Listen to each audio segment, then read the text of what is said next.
La linguistique est la science qui étudie le langage humain dans toutes ses dimensions.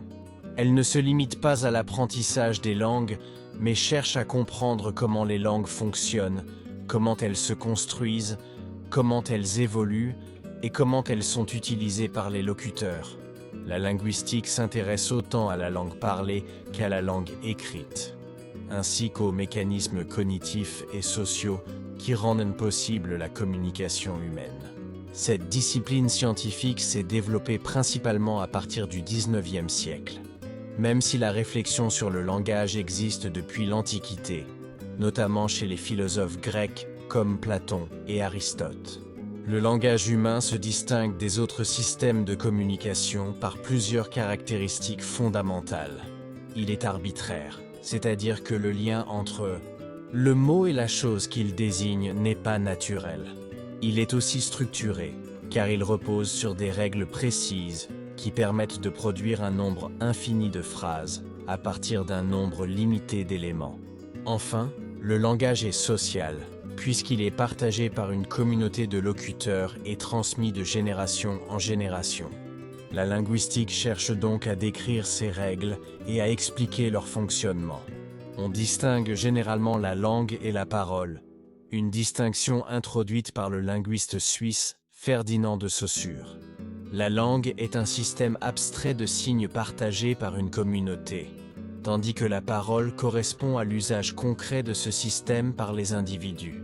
Cette distinction est fondamentale, car elle permet à la linguistique d'étudier la langue comme un objet scientifique stable, indépendamment des variations individuelles.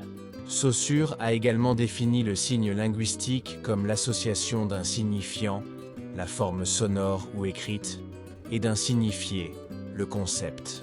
Cette conception a profondément influencé la linguistique moderne. La linguistique se divise en plusieurs branches, chacune étudiant un aspect spécifique du langage. La phonétique s'intéresse aux sons du langage, à leur production, leur transmission et leur perception.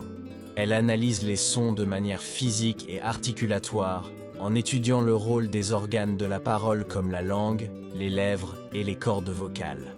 La phonologie, quant à elle, étudie les sons en tant qu'unité distinctive au sein d'une langue donnée. Elle cherche à comprendre comment les sons permettent de distinguer le sens des mots. La morphologie est la branche de la linguistique qui étudie la structure interne des mots. Elle analyse les morphèmes, c'est-à-dire les plus petites unités de sens. Par exemple, dans le mot « relecture », on peut identifier le préfixe « re », le radical « lect » et le suffixe « ur ». La morphologie permet de comprendre comment les mots se forment et comment ils peuvent être modifiés pour exprimer différentes idées grammaticales comme le temps, le nombre ou le genre. La syntaxe étudie la manière dont les mots s'organisent pour former des phrases. Elle analyse l'ordre des mots, les relations grammaticales entre eux et les structures syntaxiques possibles dans une langue. Par exemple, le français suit généralement l'ordre sujet-verbe-objet, contrairement à d'autres langues. La syntaxe permet également d'expliquer pourquoi certaines phrases sont grammaticalement correctes et d'autres incorrectes, même si elles restent compréhensibles. La sémantique s'intéresse au sens des mots, des phrases et des textes. Elle cherche à comprendre comment le sens est construit et interprété par les locuteurs.